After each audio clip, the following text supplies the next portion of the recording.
ಮುಂದಿನ ಪ್ರಶಸ್ತಿಯನ್ನ ನೋಡುವಂತಹ ಸಂದರ್ಭ ಶ್ರೀ ಪ್ರಕಾಶ್ ರಾಜ್ ದಕ್ಷಿಣ ಕನ್ನಡ ಕ್ಷೇತ್ರ ಚಲನಚಿತ್ರ ಶ್ರೀಮತಿ ವಿಜಯಲಕ್ಷ್ಮಿ ಸಿಂಗ್ ಚಲನಚಿತ್ರ ಕ್ಷೇತ್ರದ ಸಾಧನೆಗಾಗಿ ನಮ್ಮ ಆಹ್ವಾನ ಶ್ರೀ ಪ್ರಕಾಶ್ ರಾಜ್ ವೇದಿಕೆಗೆ ಬಂದಿದ್ದಾರೆ.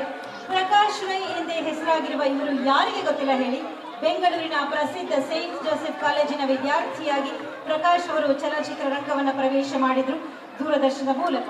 ಪ್ರಸಿದ್ಧ ನಿರ್ದೇಶಕರಾದ ಕೆ ಬಾಲಚಂದ್ರ ಅವರು ಪ್ರಕಾಶ್ ಅವರಲ್ಲಿನ ಪ್ರತಿಭೆಯನ್ನು ಗುರುತಿಸಿ ಮೊಟ್ಟ ಮೊದಲು ತಮಿಳು ಚಿತ್ರರಂಗದಲ್ಲಿ ಅವಕಾಶವನ್ನ ಕೊಟ್ಟರು. ಅವರ ಸಲಹೆಯಂತೆಯೇ ಪ್ರಕಾಶ್ ಅವರು ತಮ್ಮ ಹೆಸರಿನಲ್ಲಿದ್ದ ರೈಯನ್ನು ರಾಜ್ ಎಂದು ಬದಲಾಯಿಸಿಕೊಂಡ್ರು. ಮುಂದೆ ಅವರು ಹಿಂತಿರುಗಿ ನೋಡಿದ್ದೇ ಇಲ್ಲ.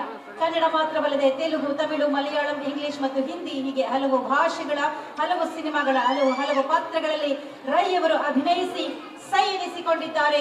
ಪ್ರೇಕ್ಷಕರ, ನೋಡುಗರ, ಕೇಳುಗರ ಮನದಾಳದಲ್ಲಿ ನೆಲೆ ನಿಂತಿದ್ದಾರೆ. ಅವರ ಸಾಧನೆಯನ್ನು ಗುರುತಿಸಿ 2025ನೇ ಸಾಲಿನ ರಾಜ್ಯೋತ್ಸವ ಪ್ರಶಸ್ತಿ ಗೌರವಿಸಲಾಗಿದೆ.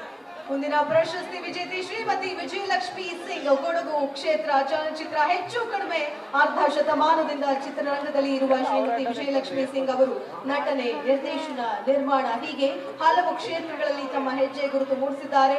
ಅವರು ಜನಿಸಿದ್ದೇ ಚಿತ್ರರಂಗದ ಕುಟುಂಬದಲ್ಲಿ. ಅವರ ತಂದೆ ಶಂಕರ್ ಸಿಂಗ್, ತಾಯಿ ಪ್ರತಿಮಾದೇವಿ. ಹೀಗಾಗಿ ಬಾಲನಟಿಯಾಗಿ ವಿಜಯಲಕ್ಷ್ಮಿ ಅವರು ಚಿತ್ರರಂಗ ಪ್ರವೇಶಿಸಿದರು.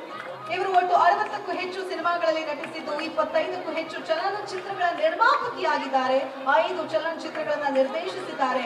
ವಸ್ತ್ರ ವಿನ್ಯಾಸದಲ್ಲಿಯೂ ಕೂಡ ಇವರು ತಮ್ಮದೇ ಛಾಪು ಮೂಡಿಸಿದ್ದಾರೆ. ಹಿರಿತೆರೆ ಮಾತ್ರವಲ್ಲದೆ ಕಿರುತೆರೆಯಲ್ಲಿ ಜೊತೆಯಲ್ಲಿ ಮತ್ತು ದೃಷ್ಟಿಬೊಟ್ಟು ಧಾರಾವಾಹಿಗಳಲ್ಲಿ ನಟಿಸಿ ಸಕ್ರಿಯವಾಗಿ ಕಲಾ ಸೇವೆ ಮಾಡಿಸಿಕೊಂಡಿದ್ದಾರೆ. ಶ್ರೀಮತಿ ವಿಜಯಲಕ್ಷ್ಮಿ ಸಿಂಗ್ ಅವರಿಗೆ 2025ನೇ ಸಾಲಿನ ರಾಜ್ಯೋತ್ಸವ ಪ್ರಶಸ್ತಿ ಲಭಿಸಿದೆ. ಬರಲಿ ಒಮ್ಮೆ ಜೋರಾದ ಚಪ್ಪಾಳೆಯ ಮಹಾಪೂರ. ನ್ಯೂಸ್ ಫಸ್ಟ್ ನಿರ್ಭೀತಿಯಿಂದ ನಿಮ್ಮ ಪರವಾಗಿ.